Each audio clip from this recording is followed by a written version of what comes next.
There's a reality versus perception issue that's going to come in here. The Democrats lost the issue in 24 because of perception. The perception that they were weak on the economy and they were weak on immigration, and Trump could exploit that because he was in opposition.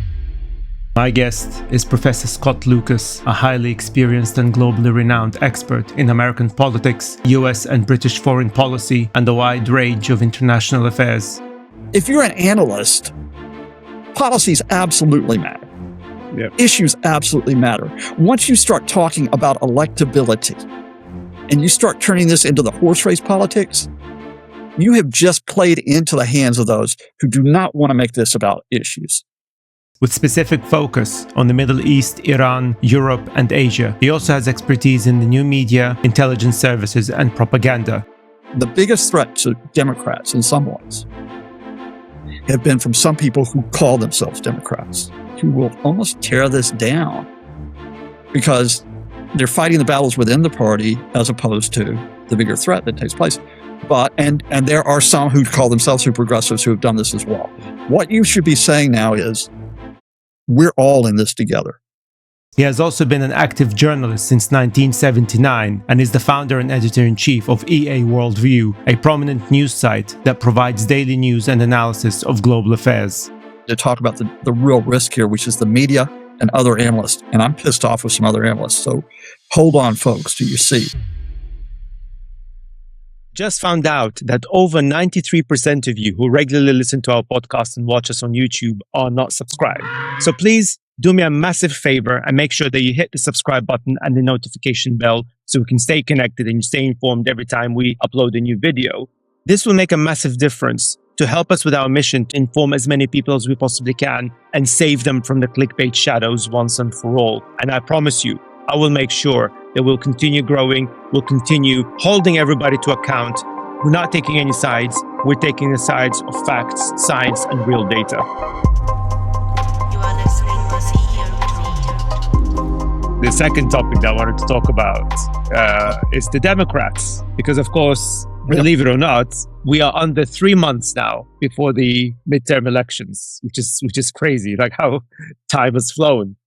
And you would think everything that you've highlighted would make some Americans wake up to this reality that, the Trump administration literally just messed everything up.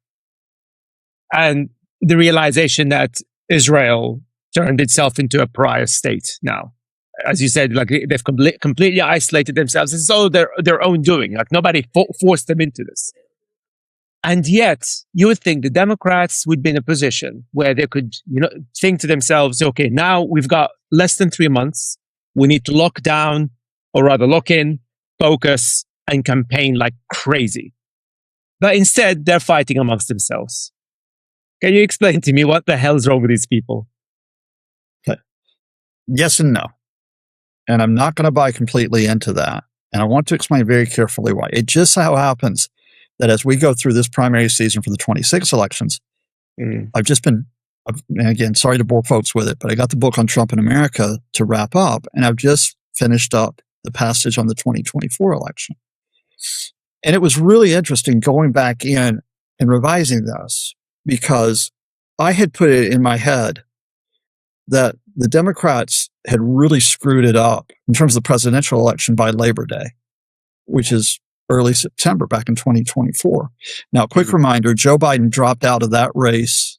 It wasn't until July 21st when he dropped out after he had that disastrous debate performance.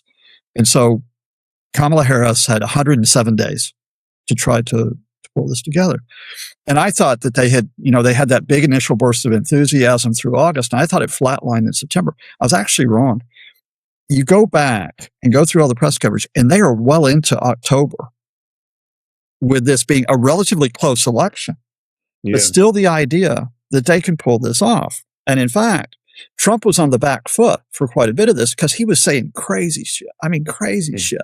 Sorry, I got to give it like absolutely crazy shit. I mean, stuff about like Nazi era rhetoric about vermin and animals, of course, referring to the immigrants, but also to radicals and to leftists and to Democrats. He was putting out all this stuff about how he might have to invoke the military if he came into power to deal with protests. I mean, and it was just, and you had this discussion right in the middle of the election, which went back to late 2023, because when he was rebuilding himself, people did seriously look at what he was talking about. They said, look, is this guy an authoritarian? But it wasn't just authoritarian. It was, is this guy a dictator? And even, is this guy a fascist? And this wasn't Democrats saying this.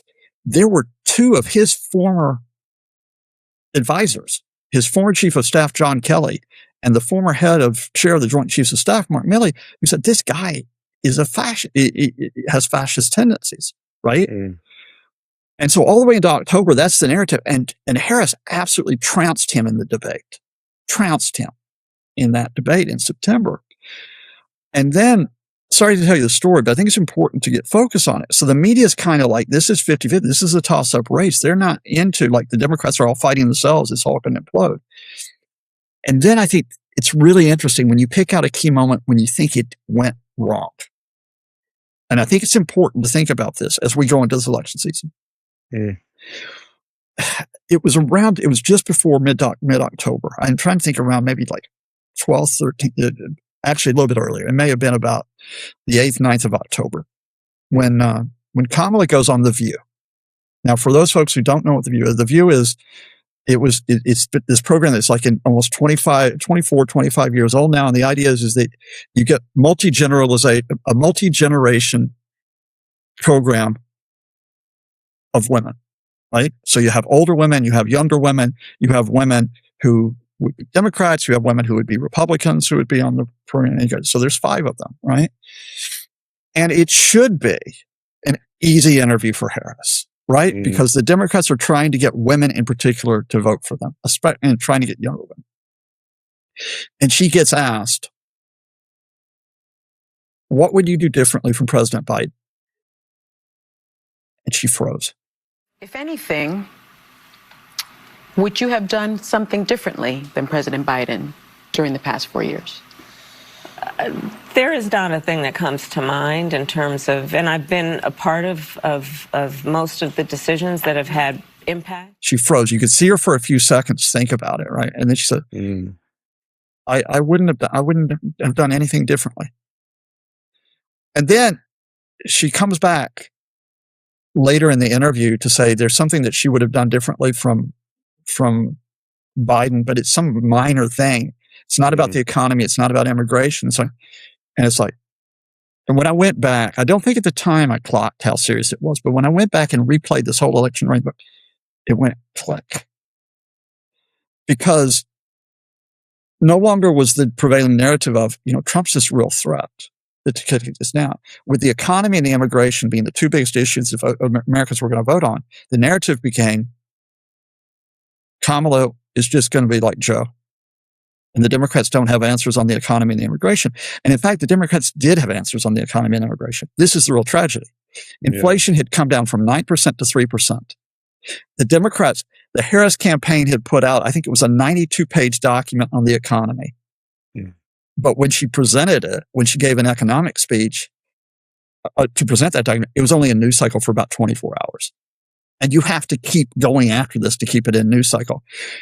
It was Trump that sabotaged the border security measures that the Biden folks tried to push through at the start of 24. He's the one that's responsible for undermining border security, not Biden and Harris. Despite Trump trying to sabotage that, the measures that Biden and Harris can get through means that there was a 77% drop in crossings of the U.S.-Mexico border in 2024. 77% drop. But the Democrats don't get those messages through in the last weeks of the campaign. They don't get them through, right? And then you see the way that it plays out. Now, why am I telling you this story? I'm telling you the story because there's a reality versus perception issue that's going to come in here. The Democrats lost the issue in 24 because of perception. The perception that they were weak on the economy and they were weak on immigration, and Trump could exploit that because he was in opposition. Now Trump is in power, and you have the issues of economy and immigration that come up again. So he can't play the same tactic, right? So what's his tactic going to be this time? Culture wars, communism. Blatant. The usual right? stuff. Now he did this in 2020. He did this in 2020 when he was in trouble during the pandemic election. He was in power then, and he tries on July the 3rd up at Mount Rushmore. He comes up and says, radicals, leftists, the enemy within. He does that same enemy within shtick to get back into power in 24. And now here he is, July the 4th, this past July the 4th, up at Mount Rushmore, doing the same damn thing, right? Now, can he get away with it? Now, this is going to lead me to talk about the Democrats in terms of serious, what they're getting their act together. And that's going to lead me to talk about the real risk here, which is the media and other analysts. And I'm pissed off with some other analysts. So hold on, folks, to your seat. First of all, the Democrats are a big tent. There are Democrats who are in power in the United States who, if you have to use the labels of center and left, if you have to use it, right, you could put them in more of the centrist line, right? And by the way, the Democrats did not run to the left in the 24 election. They ran centrist, at least in the presidential. Harris moved in towards the center big time, right? Now, one of the things about those centrist... Sorry to interrupt, but I mean, somebody even I can't remember who said it in the UK, that basically the Democrats in 2024 under Kamala Harris were basically as leftist as the Conservative Party in the UK, practically, which is like, it tells you everything. They were trying to run a pro-business platform, right? They were not going hard on corporate taxes or anything like that. They were going, this was the idea that they were running with. Well, anyway, you talk about now, you could talk about some Democrats that are in power. I would look, if we have to put labels on, I'd look at a governor like Andy Beshear in Kentucky, right? Really, really good. I rate Beshear. Because what I'm going to tell you here is I don't use center left. I measure by the fact of, I do this by pragmatism. Do these folks get things done? Boom. Yep. Whatever label you want to slap on them, do they get them done? Andy Beshear in Kentucky, right? Josh Shapiro, Pennsylvania, Wes Moore in Maryland, Gretchen Whitmer in Michigan. That's at the governor level. You talk about senators that you talk about it. You could talk about a senator like Amy Klobuchar in Minnesota, who may be coming back up into the national spectrum. You talk about John Ossoff in Georgia. Don't rule him out for a 2028 run, because this guy is good. And it looks like in what should have been a neck and neck seat in Georgia, which is up for election this time, he's up in the polls 8 to 9% right now, right? Wow. In Georgia, that state that used to be seriously Republican. You could talk about Pete Buttigieg, the former transport, and I can go off and tick all of these folks, and these folks are not like, quote, the progressive. But then I can go to you and I can talk about people, if you want to put labels on progressives, who I also rate in terms of getting things done, like Alexandria Ocasio-Cortez, right? Yes. I can talk about Representative Stanbury from New Mexico, who I think is influenced. I could talk about in Texas, where I think they had two good candidates that ran for that Senate seat. It turned out to be James Tallarico, who won the primary. But I like Jasmine Crockett as well. So there is, if you go state by state, you've got Democrats who are out there that you can identify, who are running on the issues. Abdul Al-Sayed, who just won in Michigan that primary, who is campaigning on Medicare for all, who's campaigning on a tougher stance against Israel, who's campaigning on clean air and clean water, who's campaigning for a better corporate tax system, who's campaigning for local authorities to be able to impose their own taxes rather than to have to rely on the state. You tell me what's wrong with that platform before you put a single word up about him. I'll get back to that in just a second. So those candidates make sense, right? Last night in Minnesota, Peggy Flanagan won the Senate primary. Peggy Flanagan, I quite rate on a number of the issues and can talk about that if we have to on later points. She's also got a great backstory. Doesn't come from a wealthy family. In fact, comes from really, really challenging roots. And she made it, and she defeated a candidate who was heavily funded by the pro-Israel lobby. That was in there. Just as Al-Sayed defeated a primary opponent who was heavily funded by the Israeli lobby, Haley Stevens. But in Wisconsin, Francesca Hong, who had been leading in the polls, in some cases by double digits, lost. She lost at the last hurdle to a candidate who, if you have to put labels on it, would be quote more centrist, and who had been endorsed by the Wisconsin governor, Tony Evers. And the reason why I think she lost is because she imploded in the past couple of weeks by saying, I gotta be polite here, not very smart stuff. She comes out and says in an interview, do you think we should cancel Thanksgiving? Now, the correct answer to this, as a politician who gets things done, is no. Thanksgiving is a day that families get together. It's a day to celebrate and so on. Its roots, we have to remember that its roots come out of, the fact that Native Americans helped the first settlers. We have to remember this. But she doesn't goes, no, I really have problems with Thanksgiving. It's like, what the hell are you doing? She also has come out and has tracked, because she's Democratic Socialist. Yeah. She's more that line of Democratic Socialist. She's not on the Mamdani line of Democratic Socialists, who are very pragmatic in what they do. She's more on the line of the Democratic Socialists who've been saying stuff like, we need to abolish the police. Yeah. And we need to get rid of prisons. Well, I'd love to get rid of prisons, but Pollyanna ain't going to happen in the near future. There's reasons for that, and it's like, and so, and the reason why I'm going to tell you the story here is Democrats got their act together here. Peggy Flanagan, Michigan or Minnesota, sensible candidate, and I think Abdul Said is as well. They win. Francesca Hahn goes off the rails. She loses. Now, that's what you got to keep a focus on going up there, is whether you have got pragmatic candidates who will get things done and give them the support if you think they can. Now, this brings me on to the media and analysts. When Hahn got defeated in Wisconsin, there's one out, I think it was the Wall Street Journal, whatever it was. No, or was it Politico? I think it was Politico. Far left suffers a big defeat. I'm going, oh, great. Not just left, far left, right? Far left. Okay, thank you for playing into Trump's rhetoric, Politico. I'm not a huge fan of Politico because they do stupid stuff like that. Then you get others who talk about huge defeat for the progressives. And it's like, well, wait a minute. The progressives actually did, if you want to use those labels, did quite well this primary season and so on, just because Francesca Hahn got defeated in Wisconsin, which takes place. So you get all this silly labels and all the headlines that are taking place. Your real story, if you're an outlet that's covering this responsibly, is, and if you're thinking about Big Tent politics, is that the Democrats in the end went with candidates who they think can get it done. Now, in some cases, they happen to be, remember, Abdul Said is not a Democratic Socialist. In fact, I don't even think he's called himself a progressive. He just happens to run on policies like Medicare for all, like that staunch opposition to Israel. And because, let's be fair, the guy actually in the past has said some stuff that was quite silly, like maybe I don't think we should have the 4th of July as a celebration. Okay. Now, that is from a while back. And by the way, I need to say, for full disclosure, the one thing that I think El-Sheik's done wrong, in my opinion, just my opinion, is he's there out with Hassan Piker.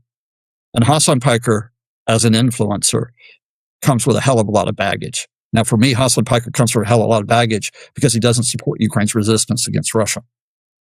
And he also comes with a lot of baggage because Hassan Piker is the one who, back in 2019, and I emphasize it was 7 years ago, wound up saying some ridiculous things about 9/11, that America deserved it. And whatever else you think about American foreign policy, about American domestic policy, we could go all in this. You don't say America deserved 9/11.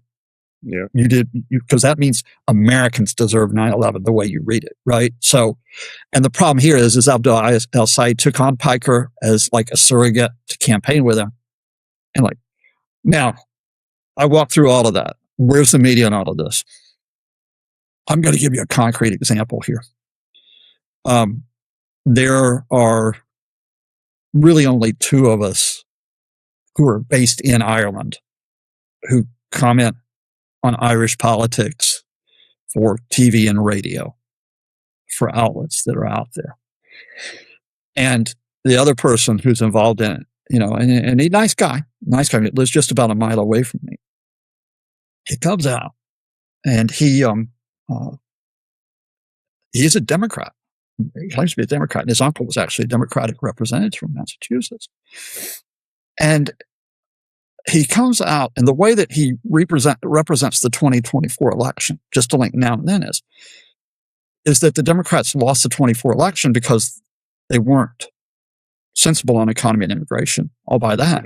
But also because they had been taken over by the left on cultural issues. And he'll go on. They got taken over by the left over transgender and over abortion. Now, that is factually not true. I went back and looked at this very carefully because I got an interest in this. And although the Trump folks ran transgender as a campaign theme against Harris, right? It was in October after Harris had made that mistake already that I talked about. And it wasn't the number one issue for most Americans. Transgender wasn't. And transgender was not the number one issue back in 2022 or 2020, right? This is something that Trump has whipped up. So when you go out and say the Democrats lost because of transgender issues, you're playing into his hands. And you need to recognize that. And you need to stop that. And you also need to stop saying that Democrats have been taken over by the left, because that plays into his hands as well, when it's factually not true. In this case, in 2026, you've got not only, and I don't want to pick just on this Americans, because he is a nice guy, but you've got other analysts who are based UK, Ireland, elsewhere, who come out and they start saying, it's this whole Democratic battle, center versus left that's taking place. You're playing into Trump's hands when you play out that narrative. Now, look, any big tent is going to have problems within it. I've been on enough committees to know that people get personalities involved. They get upset with each other. They scrap. We know that, right? But at the end of the day, you've got to go through each of the 50 U.S. states and Washington, D.C., and you've got to look at how the Democrats, the candidates they're putting up there, and whether they have emerged in the end with sensible candidates come through, and whether they're taking good stands on the issues, whether you get that forward, right? You've got to do that. You've got to look at the issues and the policies that take place, because Donald Trump is now down to 33% in the latest Ipsos poll in terms of approval. Now, that's not, he's higher up on others, but on average, he's about 38% approval versus 59% disapproval. That's how bad it's gotten. On inflation, his disapproval rating on inflation is around 72%, right? Wow. Okay. So you keep the focus on the issues and the policies. If you're an analyst, keep the focus on it. But when, in this case, I'm afraid I have to go back to my fellow American here in Ireland, this came out, he's been taking a lot of heat today because he's just been trashing Abdul al-Sayed, right? He's just been trashing him again and again and again. Can't vote for him. The Democrats have lost the seat in Michigan because of this. And by the way, the polls in Michigan between Abdul al-Sayed and his opponent, Mike Rogers, a Trumpist who is also an election denier, it's about 1.1 to 2% in it. It's neck and neck. So to write off this election is folly. And some folks came back to him quite realistically and said, where do you disagree with him on policy? Exactly. And he came back and said, well, I'm to the right of where he is, but that doesn't matter. That doesn't matter. It's because I don't think he's electable. Because he hangs out, and his one thing he keeps saying is because he hangs out with a 9/11 denier, which is Hassan Piker. That's the one he thinks he's paying out. No. If you're an analyst, policies absolutely matter. Yep. Issues absolutely matter. Once you start talking about electability and you start turning this into the horse race politics, you have just played into the hands of those who do not want to make this about issues. You have just sold yourself, not selling yourself out, but you've just given up your ground to those folks. Yeah. Because the Trump folks do not want to make this about issues. You've got to realize they can't even make it about immigration. They screwed up immigration so badly with the war for deportation, with the war for disappearances, with the war against due process, and by killing American citizens. They screwed up so badly, they can't even run on immigration now that takes place. If you're an analyst, you should be bringing that. And you should be bringing about, if you're an analyst, I'm going to go on to it, where we were and where the media quite rightly was at the end of 2023, and even for a moment in 2024. Donald Trump's a wannabe authoritarian. And more importantly, the people around him are wannabe authoritarians who are smarter than he is and who are putting in destructive policies. Right? It's really interesting that an analyst would come and say, I don't like Abdul Sayed because he hangs out with Hassan Piker. I don't like Zohran Mamdani because he's a democratic socialist. Hey, Why don't you come out and say you don't like a Republican because they hang out with Stephen Miller? Why don't you do that when Stephen Miller has caused more damage probably than any single person to the United States in the past decade? And that's not hyperbole. I genuinely believe Stephen Miller has been the most damaging influence. Why don't you come out and say, I don't like this particular candidate because he hangs out with Robert F. Kennedy Jr., who just yesterday, with Trump's support, winds up damaging public health by splitting up the mumps, measles, and rubella vaccine because he's a vaccine denier and he's a COVID denier. Why don't you come out and say, I don't like this Republican candidate because they're associated with people like Rand Paul or Rod Johnson, the conspiracy theorist, who have been waging the persecution of Anthony Fauci, including yesterday, on Tuesday, putting out a complete lie that Fauci lied about the COVID vaccine and miscarriages because they want to put an 85-year-old guy in prison, a guy who happened to save probably millions of lives around the world or help save them because of the work did. Why don't you call that out? Okay? If you want to call out guilt by association and play that type of trash politics, why don't you do it on that side? I'm sorry, I'm just going to go off here because the biggest threat to Democrats in some ways have been from some people who call themselves Democrats. And I won't name specific names, but there's also certain Democrats who have political ambitions. One of them is Illinois, Chicago-based, who's done this stuff for years, which is, I'm going to say that the Democrats have gone all the way to the extreme. I'm the person to save it from the center.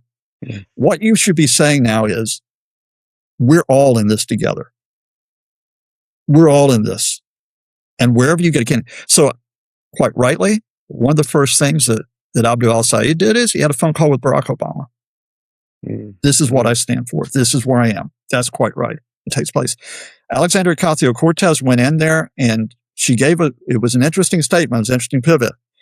I don't fully agree with it, but I see what she did, which is, look, time for woke 2.0, right? Now, first of all, I'm quite happy to claim woke back as a positive phrase because the Trumpist, I want take those words out of your mouth.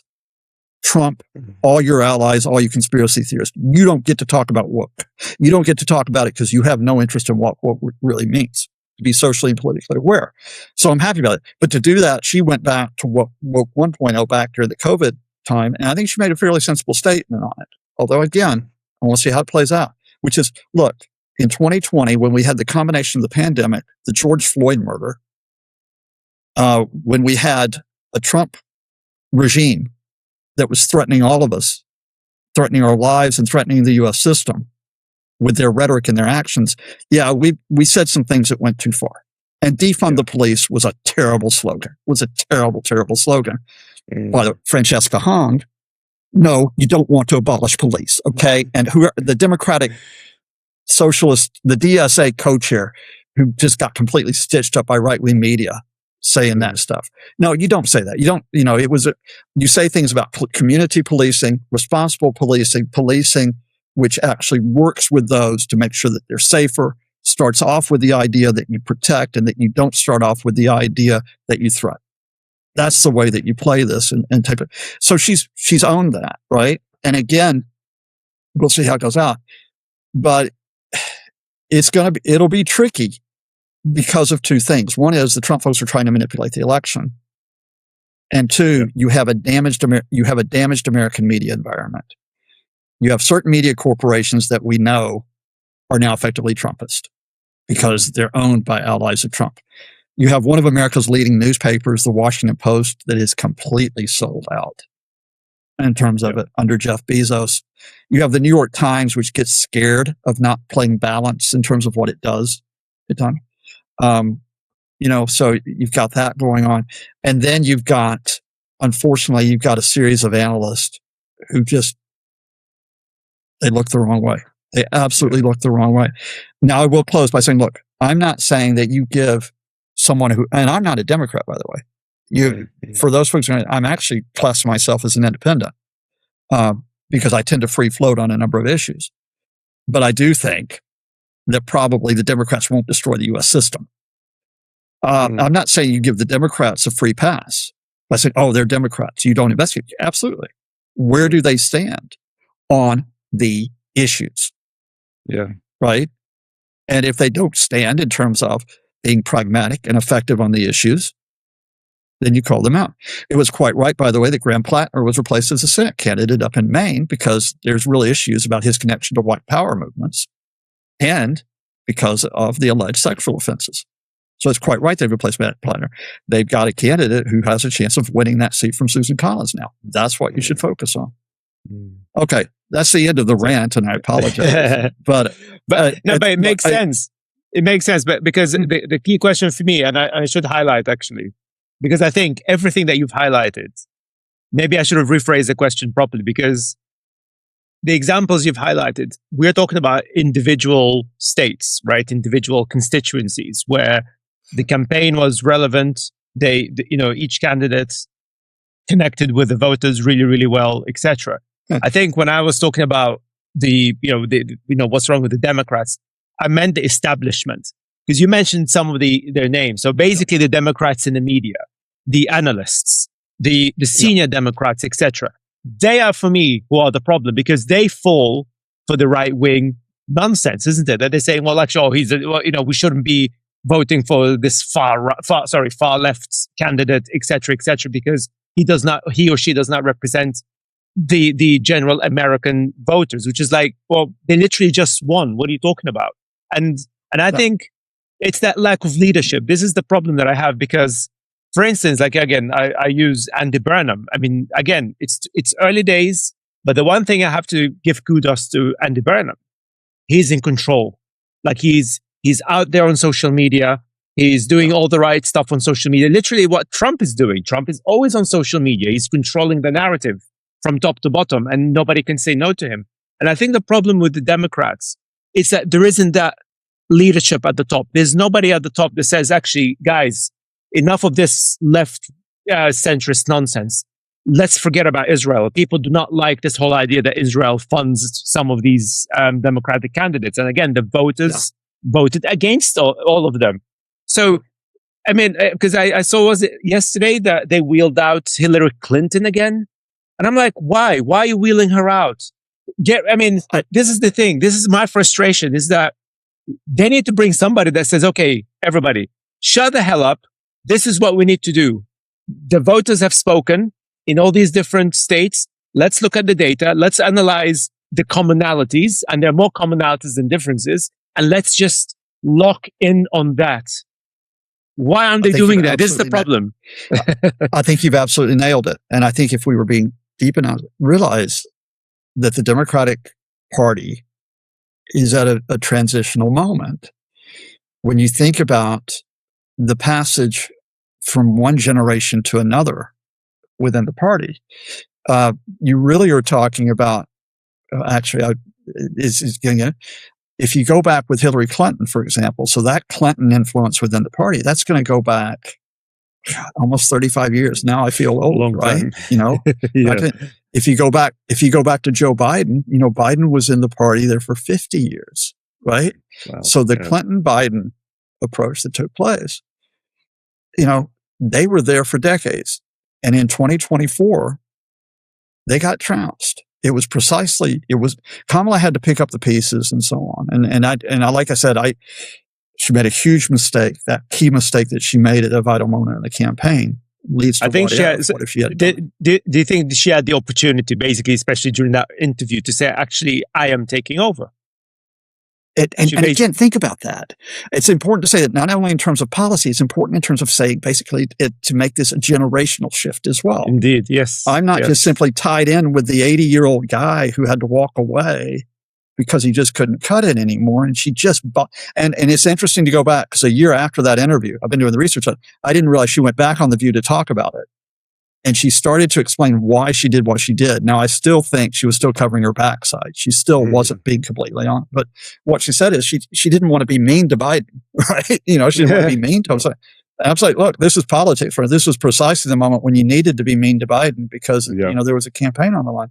Anyway, so, it was that 24 when they got. Now, what happens here is after 24, of course, you have who are going to make up the Democratic National Committee. And it was generally still Biden folks that are in charge of the DNC, right? They come out of that. And you still get a lot of people who appear on American media who would have served in the Biden administration, Yes. or in the Clinton administration. Go back and think about someone like James Carville, for example, as a Clinton advisor, right?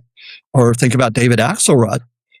And those guys are kind of hanging on, right? Kind of hanging on to what was. Now, then you get a different type of generation of politics. Remember, you get Obama, who's from a completely different generation. But the question of where we position with Obama and those folks as we move to an even younger generation of politicians that you talk about, like an AOC, like a Mamdani that comes forward. Yeah. The Democrats need to move. And this isn't, by the way, a center-left question. There are younger Democratic politicians I could refer to. Pete Buttigieg is relatively young. John Ossoff's relatively young, right? Josh Shapiro is as well. So, it's time to pass the torch in a way. But the Democratic National Committee has not handled that at all. They've kind of clung on to the old approach to power, which takes place. And there's always issues of donors as well that cut across this, which takes place. But the significance, if I take you back to last November at a local and state level, is the torch has been passed at this local and state level in the way that you do politics. This is why Mamdani was so damn important. Yeah. What is Mamdani? Mamdani is a younger politician, Muslim, who not born in the United States, who can never run for president, right? So his heritage is from outside the country. It talks about it. And here he's done politics. Go back to 2018 when a lot of younger women came into Congress, and why that's still important. AOC, Puerto Rican heritage, right? And at that point was still, I think, just shy of 30 or had just turned 30. It was really close to it. You talk about, we were getting the first Native American women who were coming into Congress at that point, the first transgender woman who came into Congress at that point, and they're still there, right? Those folks have still got their places in there. But the media doesn't highlight those folks. AOC is an exception. She's just a phenomenal politician. They don't highlight some of these other folks that you're talking about because they'll go back to the old for commentary that takes place. So I think we're still going to run with that challenge through the election. And we still have to be aware of the facts that there will still be folks from within the Democratic Party who will almost tear this down because they're fighting the battles within the party as opposed to the bigger threat that takes place. But, and there are some who call themselves progressives who have done this as well. Do not forget that the whole Bernie Sanders-Hillary Clinton split in 2016 and the damage that it caused the party that take place. And some of those, Bernie bros are still out there causing damage as well. So it isn't just simply center point. But at the end of this, I'm still half full on this. I still think from the grassroots in U.S. politics, there are enough good people who just want to get stuff done. Yeah. And they do not want the destruction. And that's the contest that we're going to watch over the next few months. What I would ask each of you out there is if you have an analyst who is not talking about the issues, who is going after personalities or going after this superficial white noise politics, just ask politely, what about the policies? What about the issues where you are on this? And that's whoever they aim at. That doesn't matter if it's center, left, progressive. What doesn't matter? Just ask, where are we on the issues when you make that particular comment? Yeah. No, absolutely. I mean, that's at the end of the day, that's what matters. And in fact, all of the mess that we've had in the last decade, right, with the rise of MAGA, Brexit, and all that populist nonsense, that it's all about personality politics. It's not about issues. It's not about useful policies. It's just vibes, right?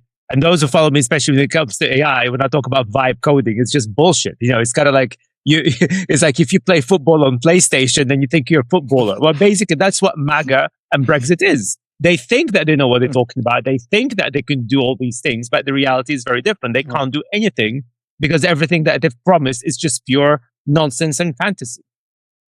So, and I should add, and by the way, I've left the Republicans out of this conversation in the last few years. If you're talking to those who have voted Republican or might just simply ask them about the issues and where they stand on it. Have a polite conversation there. My completely dysfunctional family, God knows I love them. I got the apocalyptic evangelical sister who will be a diehard Trumpist through and through, but I've got the other sister who's a never Trumper, right? And and it takes place. And she's got 3 daughters who are Democrats. Who are very much out there and taking stances on issues in ways that I just highly value the way that they're doing it.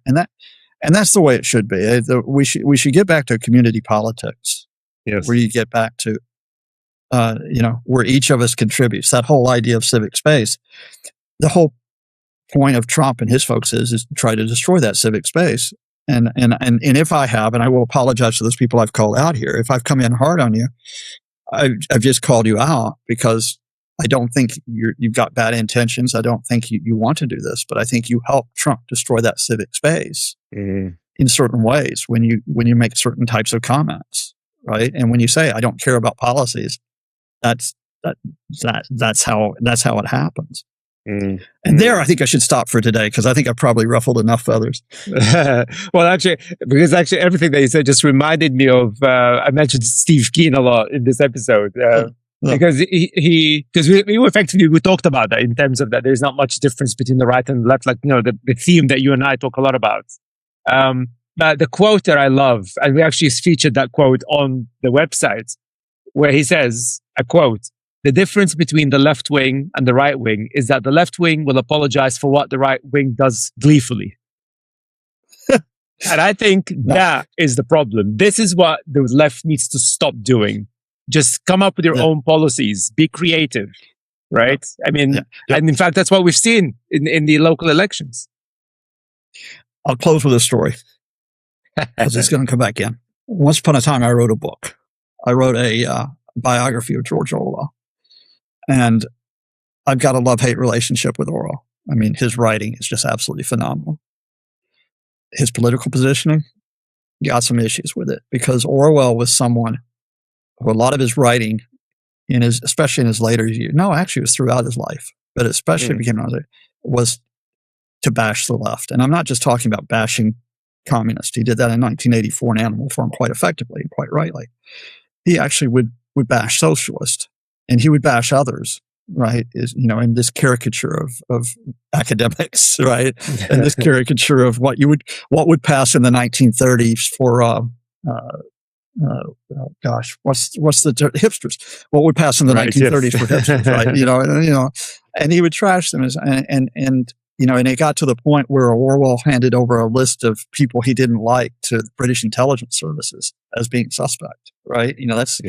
You're on dodgy ground when you start doing that. And I wrote this biography where I had to negotiate what I felt about Orwell. And in the conclusion to it, the reason why I returned to it. And indeed, another book I wrote about the Iraq War in 2003 and about intellectuals around it. I wrote, "We are beyond right and left." We are beyond issues of right and left here. It's a long time ago. And I'm coming back to that. We are beyond right and left.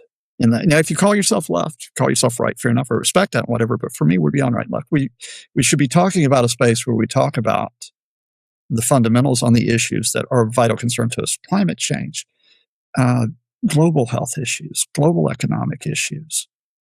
In this case, we face this war in Iran, but we also face Israel, Gaza, Lebanon. We face the question of Russia's invasion of UK. We should be actually taking all of that up. And once you stake out, I'm right, I'm against you on the left, you're on left, and I'm against you on the right, you boxed yourself in. Yeah. You boxed yourself in on the flexibilities, on the policies. So with respect to George, who I still greatly admire, I think by the end of his career, he had boxed himself in terms of what was possible. And I think we boxed ourselves in on what is possible here. We boxed ourselves in on what is possible because we stick labels on each other. And when we do that, we then wind up throwing up our hands, which is, well, it's just not possible to oppose Trump anymore. Mm-hmm. Yeah. Precisely by not labeling each other, then the possibilities open up that we can save this situation. Yeah. Well, basically, forget the identity politics, personality politics, because none of that matters. Yeah. Because when we have a catastrophe, if we're facing a catastrophe, it doesn't care what you are. It will eliminate you either way. There you go. So, all right. Well, so as always, we persist. We persist and stay woke. The proper woke, yeah? We take ownership of that. Stay woke. Good. Stay woke 2.0. That's what I'm going with. 2.0, yes, yeah. I suppose. I suppose. I don't know. I'm a tech guy, so for me, 2.0 brings me some bad memories. But we're not going to get into that. all right. But as always, I'll give you Scott, a pass on that one. Thank you, sir. Thank you. But as always, my friend, thank you so much. And we see everybody in 2 weeks' time. And subscribe both of our channels. If you want these sort of conversations, make sure you support the channels as much as you possibly can, because as Scott highlighted, the media aren't doing a great job, are they? So we persist in that regard as well. So thank you so much, my friend. Stay safe, stay sane. Before you switch away, please make sure that you've subscribed on YouTube and follow us on Spotify and Apple Podcasts. Make sure you give us a 5-star review or whatever review that you think is fair, because otherwise your following there does not count. And if you can afford it, please consider becoming a member at retortmedia.com/support. You get some really cool goodies. You get direct access to myself and some of our guests. But more importantly, you fund all of the operations that we do here in relation to our infrastructure, the data monitoring, news monitoring, to make sure that we stay on top of everything. Thank you so much, guys. Much love to all of you, and I'll see you in the next one. Peace out. You are listening to CEO